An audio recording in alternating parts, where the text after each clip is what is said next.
Hello and welcome to Mpvs Reviews. Today let's take a look at the 2015 Nissan Lafesta. Several viewers had requested for this review earlier, but apologies for the delay. This is one of the most affordable Mpvs you can get in Kenya today, yet it still offers good value for money. It's ideally a Mazda Premacy with a Nissan badge. In fact, if you place them side by side and cover the badges, you will not be able to tell the difference. This Mpv competes against the likes of the Toyota Wish, Toyota Isis, Honda Stream and Volkswagen Touran. These are all 7-seater Mpvs. Now, this 2015 Nissan Lafesta is the second generation that was in production from 2011 till 2017, after which it was discontinued. It was underpinned by the Mazda CW platform, so basically it's just a Mazda Premacy. In terms of the price, you can get the 2015 models from around 1.15 million shillings to around 1.4 million shillings. In fact, in Mombasa you can get one from even around 1.1 million shillings. So this is in fact the most affordable Mpv in its class right now.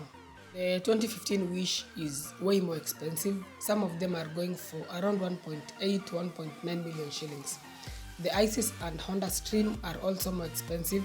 So this Nissan Lafesta is a very affordable, and considering all that it has to offer, it's a very good alternative. It comes with a 2000cc petrol engine that is mated to either a 5-speed automatic or a 4-speed automatic for the all-wheel drive variants. The first generation came with a CVT gearbox, but this second generation now came with an automatic gearbox thanks to the alliance between Nissan and Mazda. As we know by now, Mazdas mostly use automatic gearbox or automatic transmissions as opposed to CVTs. So Nissan Lafesta benefited from that, and that was such a good thing, because if at all Nissan would have used their CVT gearbox on the Lafesta, then I reckon there would have been a bit of issues, just like with other Nissans with the CVT gearbox.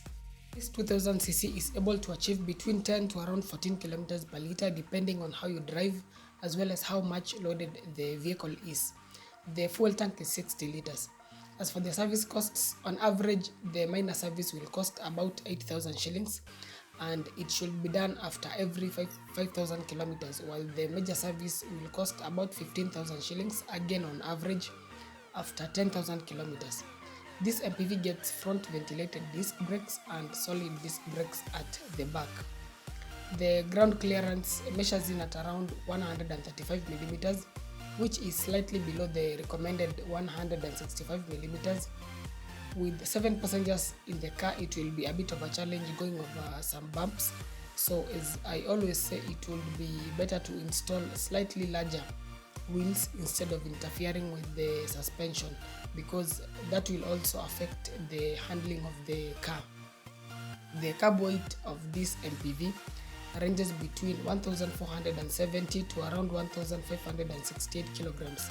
Lastly, some of the extra features you can get in this car include alloy wheels, fog lights, automatic lights, keyless entry and go, as well as a navigation system with reversing camera.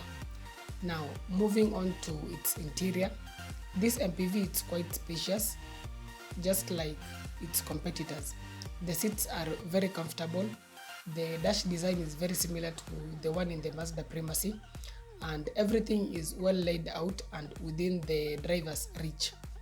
At the second row, the seats are very well padded and comfortable. Space-wise, the leg and headroom are very decent. 3 people can be well accommodated even on a long journey.